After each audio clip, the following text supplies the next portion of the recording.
Today I'm going to start a video about how to remove the seatbelt for Tesla Model Y. So Model 3 should be the same. The tools you'll be needing is, in fact, you don't need any of the tools from Amazon, eBay, the specialized tool. All you need is size 3 Allen wrench. I have this one of them. You need 2 of those. That's all of it. I kind of reverse engineered this myself. There's a hole right here. That's size 3 hexagon shape. There's another one right here that's also size 3 hexagon shape. So I'm gonna do this. I already verified that. Can you help me hold up?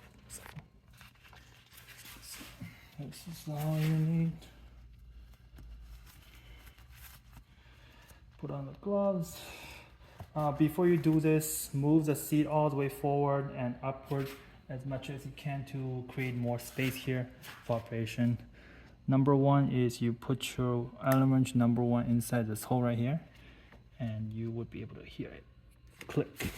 Number 2, put the Allen wrench right here, and